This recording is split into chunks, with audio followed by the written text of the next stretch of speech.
todas las guerras que se han dado en este siglo XX han sido por la tenencia de la tierra, como estábamos hablando, una tenencia de la tierra apoyada por el Estado-Nación moderno, que se configura desde la Francia de 1789 y antes se fue configurando ese concepto de Estado-Nación moderno, que su punto de partida es la posesión de la tierra, reduciendo los territorios a extensiones de tierra y reduciendo los territorios a riqueza. Eso le gusta a la mayoría de los países y a la mayoría de las grandes industrias que asistieron, por ejemplo, a Río 92 o que asistieron a la comisión Brundtland, que fue en donde se configuró la propuesta que solucionaría la siguiente contradicción. ¿Cómo hacemos con el desarrollo, que es crecimiento permanente? Y cómo hay un discurso políticamente correcto, Sí, que es el discurso del desarrollo sostenible, porque es políticamente correcto.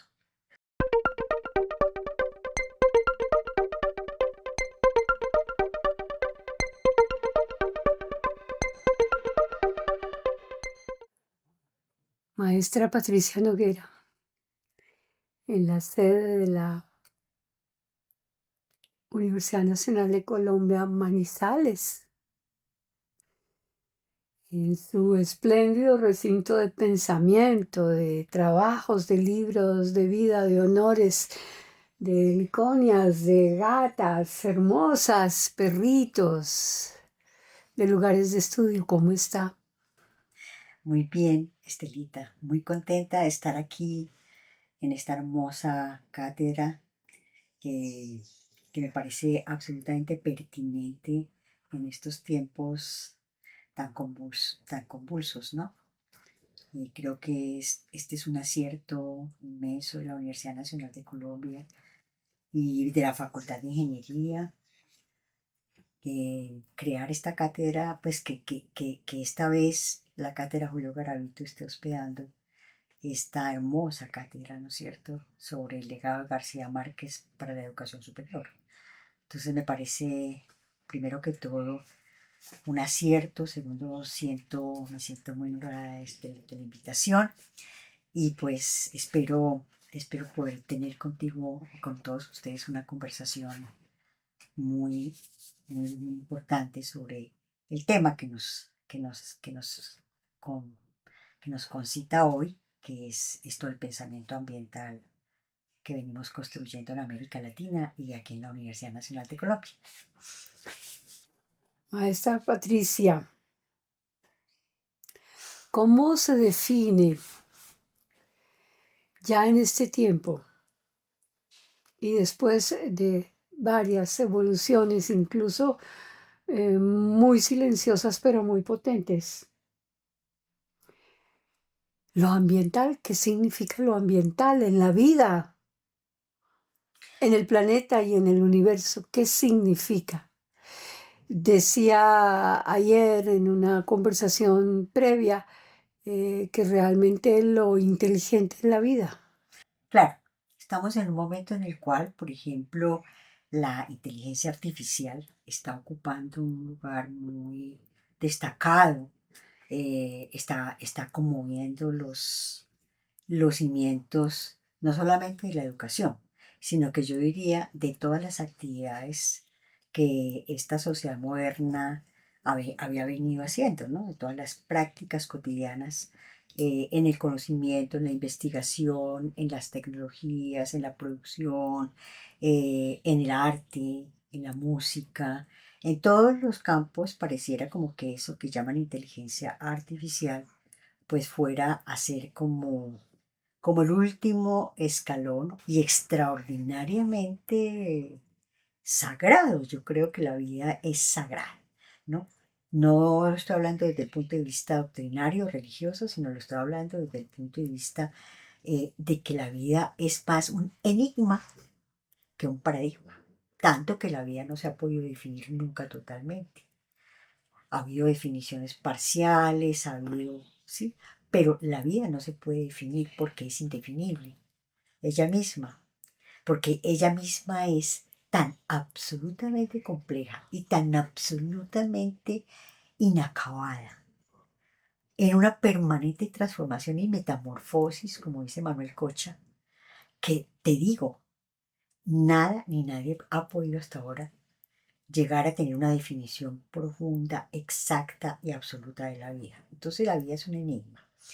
Nosotros en Pensamiento Ambiental, desde 1987, comenzamos a construir precisamente otras maneras de pensar lo ambiental que no fueran solamente la de los recursos naturales. Primero porque empezamos a ver que la crisis ambiental no era una crisis que se agotara simplemente en, digamos, en conservar los recursos naturales o que se solucionara solamente en la conservación de los recursos naturales, sino que lo ambiental estaba exigiendo una transformación profunda de nuestras maneras de conocer y de nuestras maneras de vivir para poder comprender esos enigmas, esa sacralidad de la vida y poder habitar este planeta en una tonalidad, en una armonía, por decirlo de alguna manera, ¿cierto? Con esa complejidad maravillosamente enigmática de la vida del planeta. Y que la crisis ambiental, por tanto, no solo se solucionaba con la aplicación del modelo del desarrollo sostenible, que era, digamos, lo que en ese momento comenzó a tener una fuerza muy grande, no solamente en Europa, sino en América, en África, en Asia, porque fue un modelo que se dispersó inmediatamente, que se difundió inmediatamente, que, mejor dicho, inseminó todo el planeta prácticamente, el modelo del desarrollo sostenible. Y en Río 92, que fue una de las conferencias súper importantes en Brasil, se definió que el modelo del desarrollo sostenible iba a ser el que iba a orientar la educación ambiental.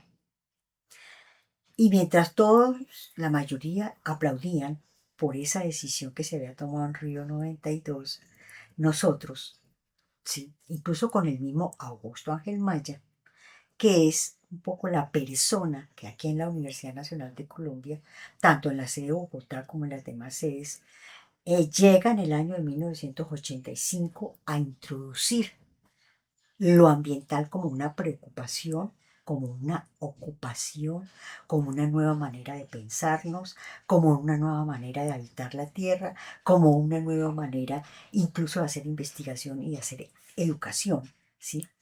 Él busca introducir el tema ambiental, pero más que no como tema solamente o como un tema de un currículum, sino como una nueva manera de pensarnos. Y eso lo venimos llamando nosotros una educación superior y una educación primaria y una educación secundaria y toda la educación como una educación para retornar a la tierra. ¿Cómo qué? ¿Como dominadores de la tierra? No, como hijos de la tierra. Fíjate que las dos palabras son absolutamente distintas. Nosotros no somos amos de la tierra, somos hijos de la tierra. No somos los dueños de la tierra, pertenecemos a la tierra. Y entonces en ese giro profundo, que es el que venimos proponiendo nosotros ya desde más o menos desde el año 2001, 2002, venimos proponiendo muy fuertemente ese giro profundo que la educación ambiental tiene que la educación, perdón, no solo la ambiental, sino toda la educación, tiene que dar, toda la educación tiene que dar un giro que es súper importante y es el cuidado de la vida del planeta. Lo que se investigue en ciencia, en tecnología, lo que se hable en las aulas, lo que se enseña en las aulas, lo que se aprenda en las aulas, en los territorios, en los trabajos de campo, tiene que estar enfocado al cuidado de la vida. De diversísima manera, claro. De muchísimas maneras podemos cuidar la vida del planeta, por supuesto. Y ahí está el giro de toda la educación, no es la pérdida de las distintas maneras o enfoques que puede tener la ingeniería, o que puede tener la arquitectura, o que puede tener la física, o la química, o que puede tener la filosofía, o la sociología, no es reducirlo todo a una sola mirada, sino por el contrario, salir de la reducción a una sola mirada, que es la mirada cientificista que ha predominado desde el siglo XIX y hasta hoy, la mirada positivista del mundo y la investigación positivizada, reducida, por ejemplo, a cuentas, perdón, reducida a datos, y dar el giro para empezar a comprender la diversidad. Y solo se puede comprender la Hoy reducida a poliversidad. la data. Claro, Ujú. claro. Solo se puede comprender esta poliversidad de la vida si hay una poliversidad de miradas. Sí, Porque tú no puedes comprender la poliversidad de la vida con una sola mirada, sí. sino que hay poliversidad de miradas. Y eso es lo bello de lo ambiental, que nos invita a salir de los pensamientos reduccionistas en los cuales hemos estado, digamos, un poco entrampados, ¿cierto? Desde el siglo XVII sobre todo hasta el momento actual, hemos estado entrampados en una visión reduccionista. Y la educación superior, no solamente aquí en Colombia, la educación, sino en todo el planeta, yo diría que es en todo el planeta donde hay una visión moderna del mundo, hay una presencia de la modernidad, la educación ha estado muy reducida a una visión técnica e instrumental para enseñarle a los niños desde pequeños que somos los amos de la tierra, que podemos llegar a dominarla.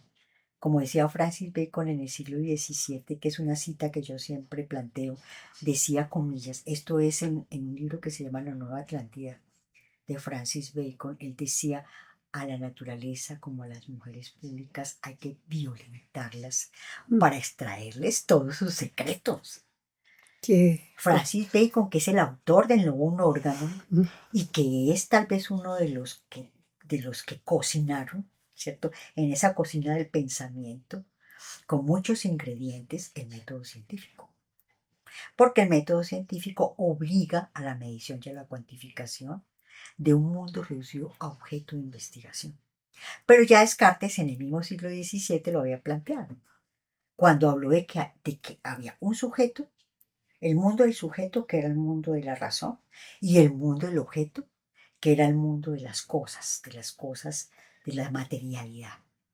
Sí, él lo llamó la res pensante, el mundo del sujeto, y la res extensa, el mundo del objeto. Y Descartes decía en el discurso del método, creo que en la parte quinta, decía, ¿sí?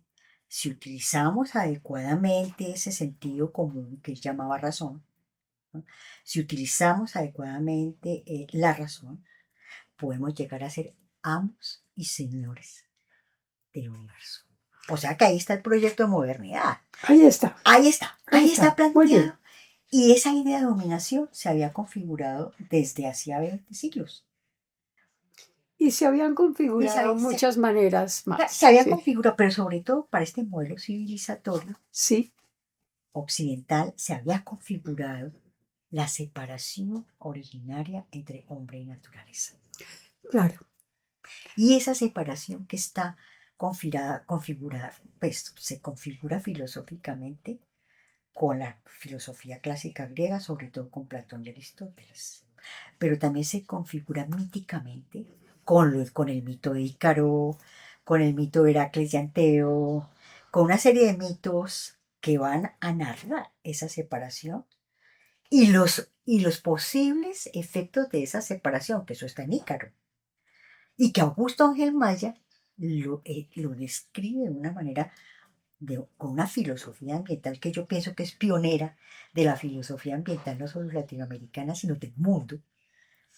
Lo describe en un libro que se llama El Retorno de Ícaro, que yo creo que es el libro que abre a la posibilidad de la construcción de una filosofía ambiental, ¿sí? Es decir, cómo se va dando esa separación hombre-naturaleza y cómo esa separación se convierte a su vez en la dominación del hombre sobre la naturaleza.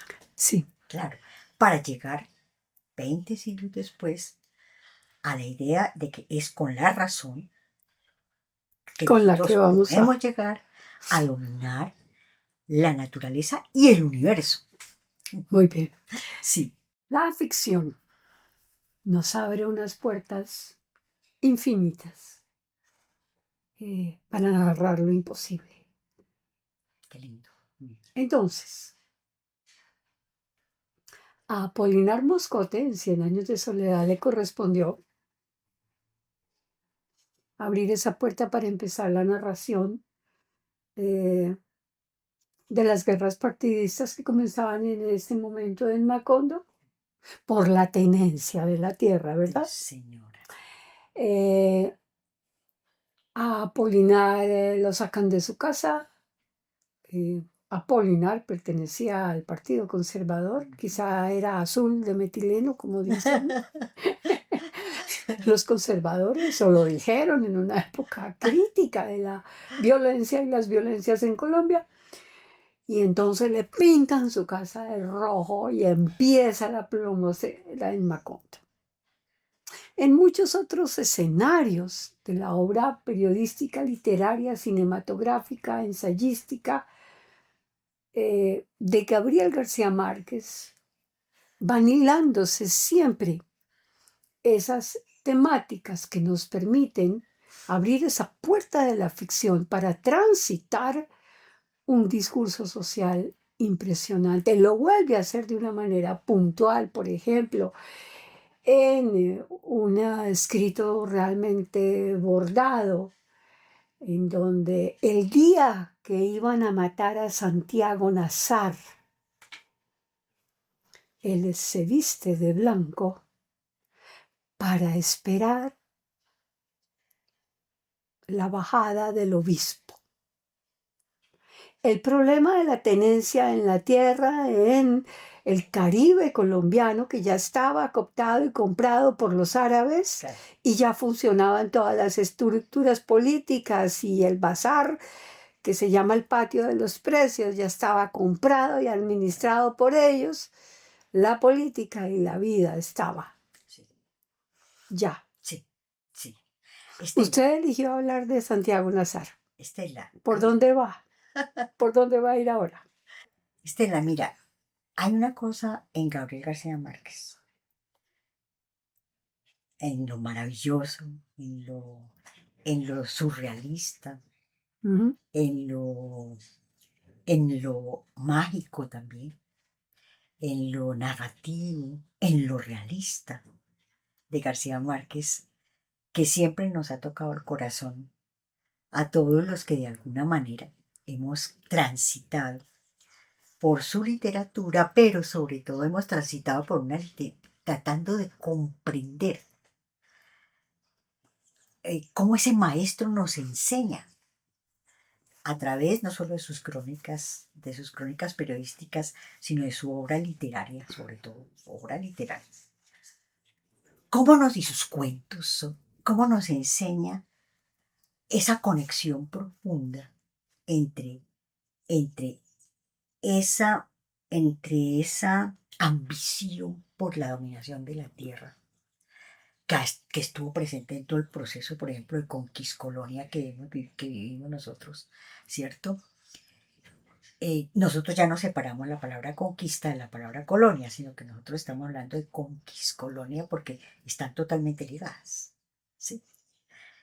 Porque la conquista es propiamente la dominación de las tierras y la colonia es propiamente la dominación de los corazones y de las mentes y de los cuerpos de la gente y de los animales y de las plantas para someterse a esas nuevas maneras y a esas nuevas formas como españoles, portugueses, ingleses, franceses fueron imponiendo no solamente aquí en América, sino en África y en Asia.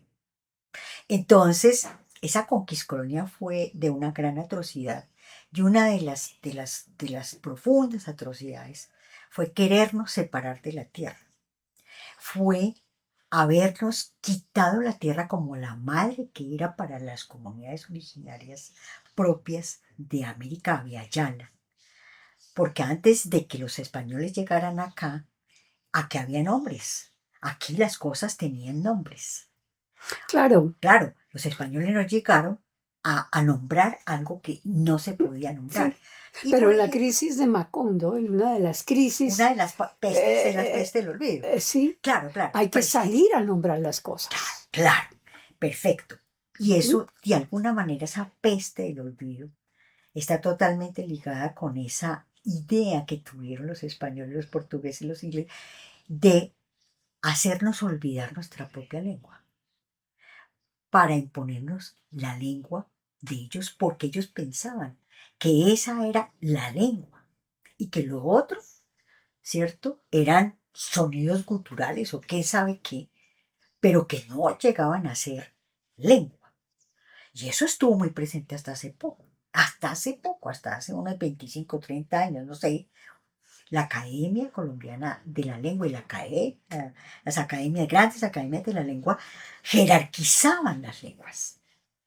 Hablaban de unas lenguas superiores y de unos dialectos y dialectos inferiores. Fíjate que había una pirámide que expresaba esa idea colonial de que había lenguas superiores y había lenguas inferiores. Y claro, las lenguas superiores, pues sabemos cuáles eran y cuáles eran las lenguas inferiores. Pero mira que esto está totalmente ligado con la relación con la tierra. Sí, Acuérdate cuando la expedición Mutis, que empezaron a nombrarse de nuevo las plantas. Y esas plantas ya tenían nombre. claro. Pero ¿cómo empezaron a nombrarse para que fueran realmente ciencia? ¿Cómo nombraban las plantas los biólogos y los botánicos en Europa? Entonces vienen aquí y le cambian los nombres a las plantas.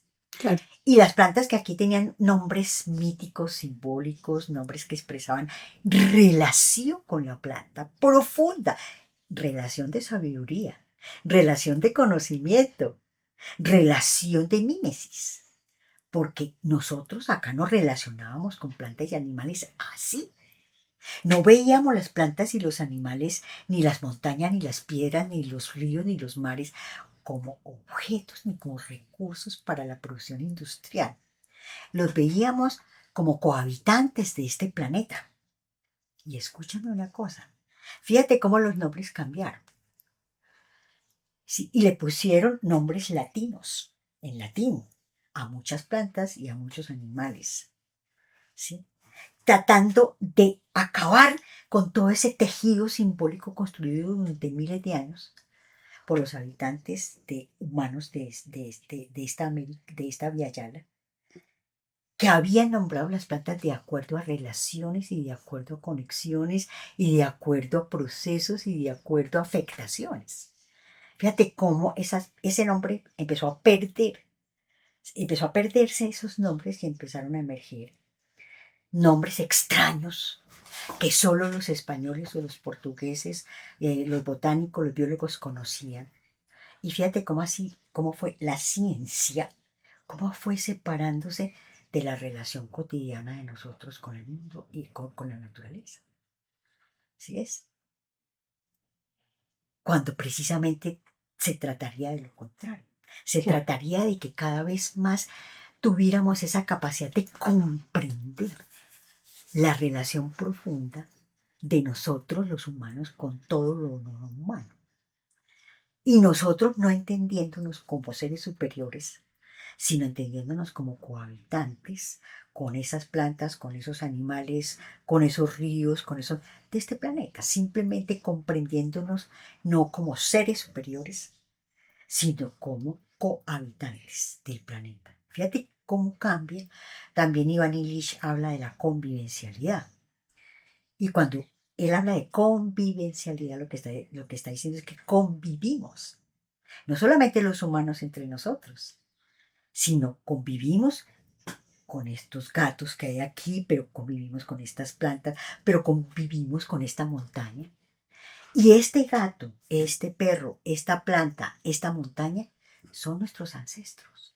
Claro. No hay que buscar los ancestros en esa mirada histórica lineal, ni decir que los ancestros, Eurocentrista. claro, ni decir que los ancestros son los abuelos o los tatarabuelos o los bisabuelos. Claro que también ellos son ancestros, por supuesto, pero es que los ancestros están aquí con nosotros. El agua que tomamos ahora cuando nos tomamos el desayuno o la comida que nos comemos, son nuestros ancestros también. Porque cada una de esas plantas, cada uno de esos seres que nosotros nos comemos, ¿cierto? En nosotros van ejerciendo unas afectaciones extraordinarias, ¿no? Carlos Mesa González, un arquitecto que perteneció a nuestro grupo de pensamiento ambiental entre el año de 1997 y el año 2017 que murió, 2018, perdón, que murió. Carlitos Mesa, un gran arquitecto, él decía, cuando comemos huevo, nos volvemos huevo.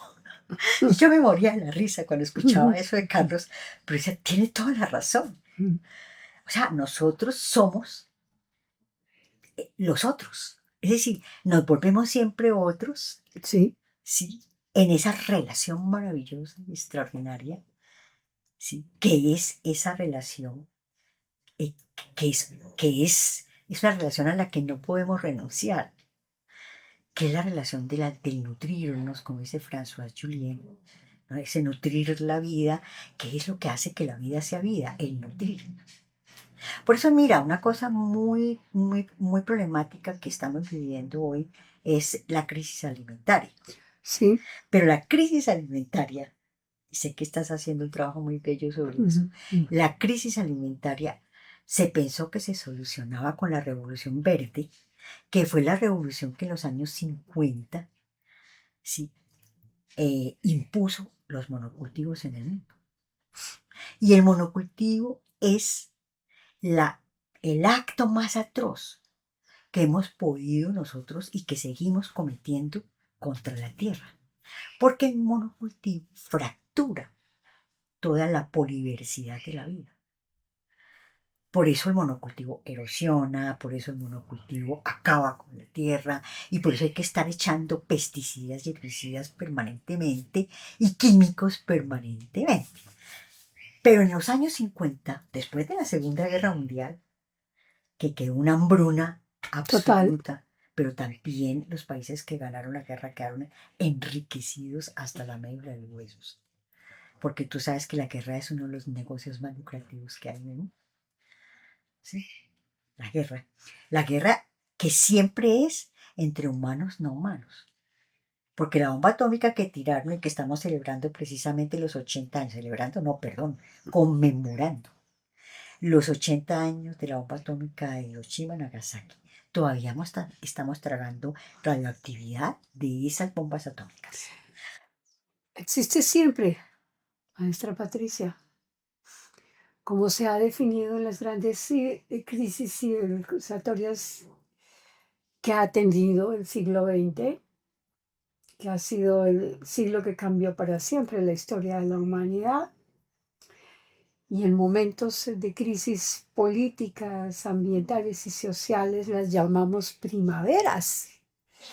Y entonces hablamos de la primavera mexicana, hablamos de la primavera de París, hablamos de la primavera árabe y seguimos hablando de la primavera árabe. Pero hablamos también en lo ambiental de la primavera silenciosa, en una experiencia brutal con los pesticidas. Claro, que es una obra de Rachel Carson, Sí, que yo amo profundamente, una mujer maravillosa que en los años 50 se atreve a escribir un libro y le coloca semejante título tan bello, porque es un título con ese estruendo que significa la absolutamente primavera, poético, claro. pero es un título también que expresa la atrocidad absoluta que ella previó con química, porque ella había estudiado química. Era una ama de casa, pero ella había estudiado química. Como química que era, ella previó que el DDT, que era el de moda en ese momento, ¿cierto? El DDT, de, es decir, si era un pesticida y si era un plaguicida, no iba a escoger qué mataba y qué no mataba. Un plaguicida, ¿cierto? Entonces no mataba solamente piojos, sino que te mataba todos los insectos y todos los animales que se acercaran a ese plaguicida. ¿Dónde se utilizaban esos plaguicidas? En el monocultivo, que en ese momento estaba emergiendo con muchísima fuerza en el mundo, con la promesa, con la promesa que ya estaba presente en Naciones Unidas, porque recuerda que Naciones Unidas fue creada en el 46, ¿cierto? terminando la Segunda Un año Guerra. y un mes después de terminar la Segunda Guerra Mundial, y que Truman Ujú, sí, prometió, pero yo, no, yo siempre pienso si fue una promesa o una amenaza. Prometió una cosa. Dijo que todos los países tenían que entrar en el desarrollo, porque el desarrollo iba a ser la solución a todas las guerras, que si todos entraban en el desarrollo ya no habría más guerras, porque habría bienestar y porque habría entonces riqueza y se acabaría con la miseria y se acabaría con los con la devastación y sería y habría paz. O sea, Truman construyó un imaginario tremendamente perverso, que fue creer que a punta de desarrollo se iba a construir la paz. Y a punta de desarrollo lo que se vino construyendo desde 1946 hasta el momento actual ha sido más guerras, porque todas las guerras que se han dado en este siglo XX han sido por la tenencia de la tierra, como estábamos hablando, una tenencia de la tierra apoyada por el Estado-Nación moderno, que se configura desde la Francia de 1789 y antes se fue configurando ese concepto de Estado-Nación moderno, que su punto de partida es la posesión de la tierra, reduciendo los territorios a extensiones de tierra y reduciendo los territorios a riqueza. Por eso cuando se empieza a construir el modelo de desarrollo sostenible, eso le gusta a la mayoría de los países y claro. a la mayoría de las grandes industrias que asistieron, por ejemplo, a Río 92 o que asistieron a la comisión Brundtland, que fue en donde se configuró la propuesta que solucionaría la siguiente contradicción.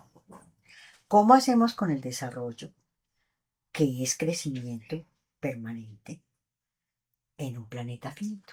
Claro. ¿Y cómo funcionan esas prácticas científicas y tecnológicas con los gobiernos, con los estados y sobre todo con la oferta política que siempre ha prometido mucho ideológicamente y se ha apalancado mucho en los últimos 60 años en el discurso ambiental para prometer esta vida y la Para otra? prometer esta vida y la otra? Y cómo hay un discurso políticamente correcto, Sí, que es el discurso del desarrollo sostenible. ¿Por qué es políticamente correcto?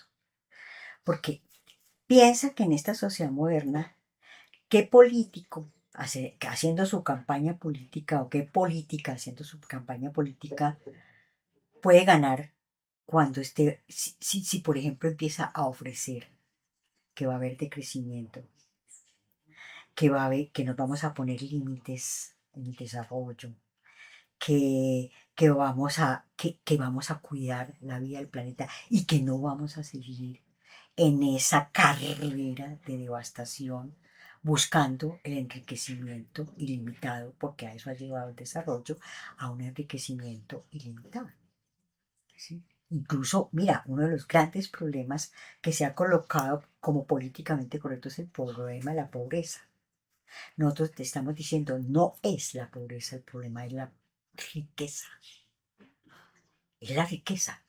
Pero decidimos tomar un camino y proponer un camino u otro que no excluye a los otros, sino que pone en diálogo los otros. Y eso nos lo enseñó también, nos lo enseña García Márquez. claro. Porque yo nunca olvido cuando Úrsula Ujú.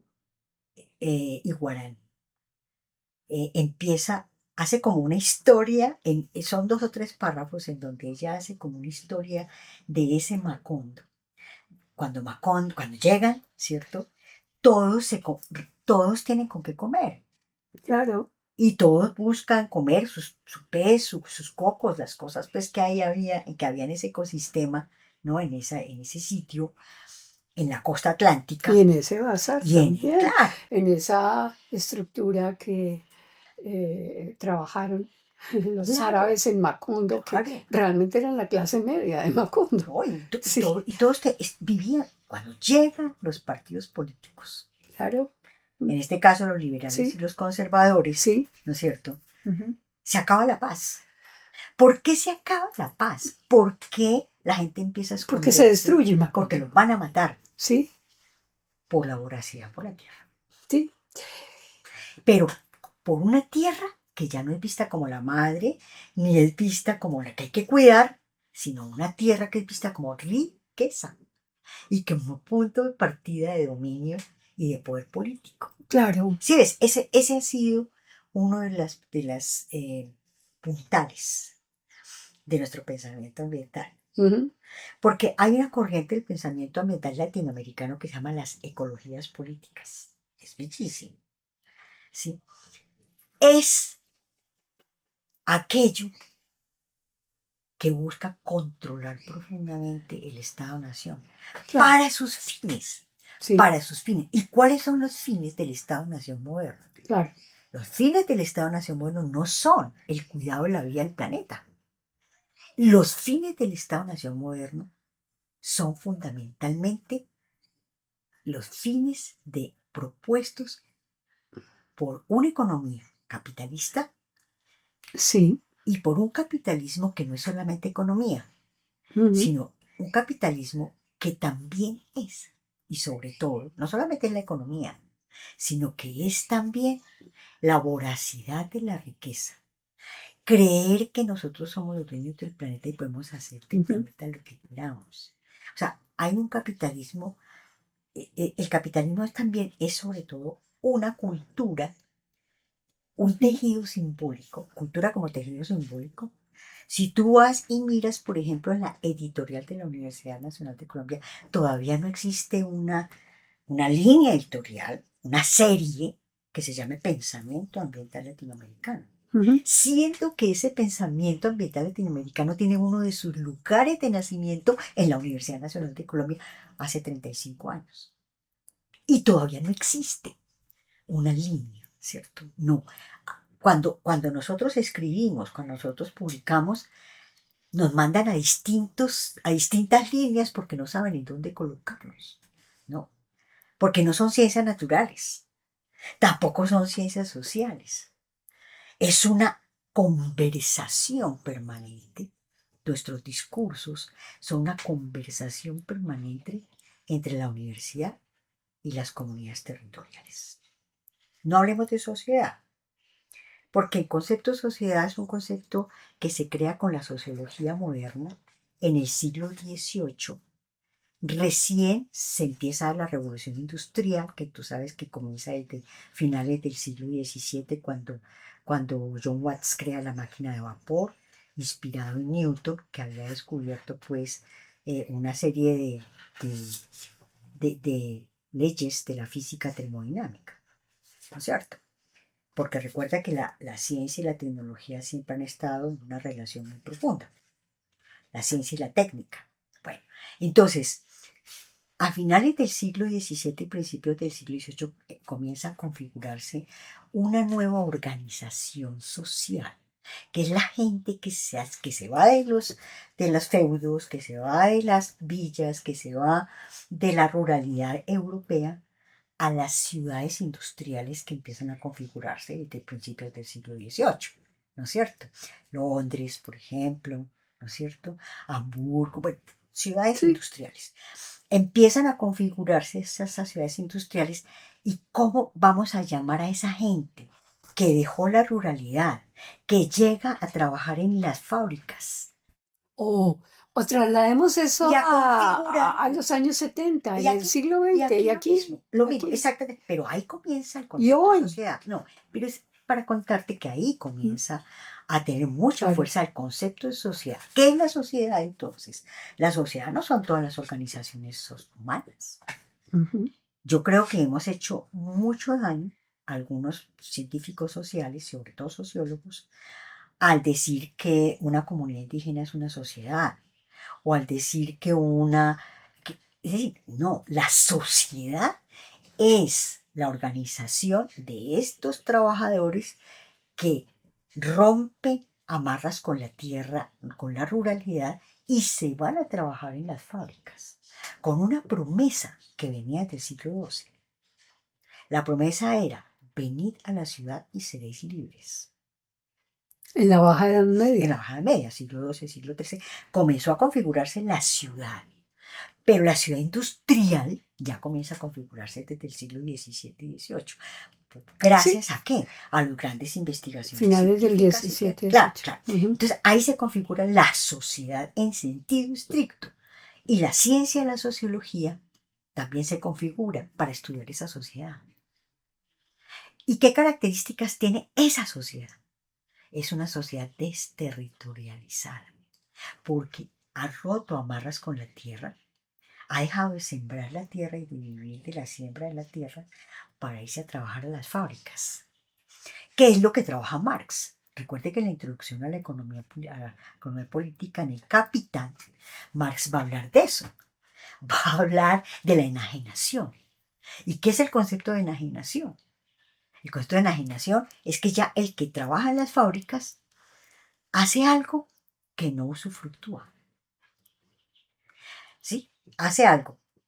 Produce carros, por ejemplo, ya en el siglo XX, ¿cierto? O produce telas, pero no las usufructúa. Es decir, está enajenado de lo que él mismo trabaja. Es un trabajo que enajena al ser humano, al trabajador, del producto de su trabajo. Hace casas, pero no las habita. Habita cinturones de miseria. ¿Sí? Hasta hoy ha sido así. En la sociedad se da eso. O sea, la estructura profunda de la sociedad moderna es una estructura de desigualdad, es una estructura injusta, es una estructura, claro, Inequitativa. inequitativa. La estructura, ¿sí me Ujú. entiendes? No es que haya sociedades más justas y sociedades menos justas, porque a mí me parece que cuando nosotros estamos hablando del pensamiento ambiental, del retorno a la tierra, estamos hablando de que el pensamiento ambiental no se puede comprometer solamente como un paliativo, algo así como una aspirineta para curar un cáncer. Dicho de otra manera, el pensamiento ambiental no es salvífico ni mesiánico. Sí, Por supuesto que no. Es un pensamiento que, como responsabilidad filosófica, yo soy discípula de Guillermo Hoyos Vázquez y de Augusto Ángel Maya, dos de los grandes filósofos, el uno filósofo político, habermasiano, absolutamente kantiano y maravilloso, y heideggeriana, Guillermo Hoyos Vázquez. Y él me enseñó una cosa que yo nunca olvidé. Me enseñó que pensar es una responsabilidad, pero no solamente una responsabilidad del individuo Patricia Noguera o del individuo Estela Millán, sino colectivamente. sino que la Universidad Nacional de Colombia en este caso, porque estamos hablando de nuestra Universidad Nacional de Colombia, pero la educación superior, pero la educación se tiene que responsabilizar no tanto con el repetir, sino con el pensar y con el volver a pensar. Claro. Ahí soy Definitiva. espinosista. Muy Eso bien. es Baruch Spinoza, siglo XVII. Ujú. Por eso a Baruch Spinoza lo excomulgaron de la iglesia judía. Lo excomulgaron. Y en la carta de excomunión de Baruch Spinoza, que se puede googlear, es de las cosas más atroces que yo haya leído escritas por un papa. Ujú. ¿Sí? Es terrible, es terrible. Uno lee esa carta y me dice, no, de razón que estemos tan mal. ¿Y sabes por qué excomulgaron a Spinoza? Porque dijo una cosita, y con esto termino.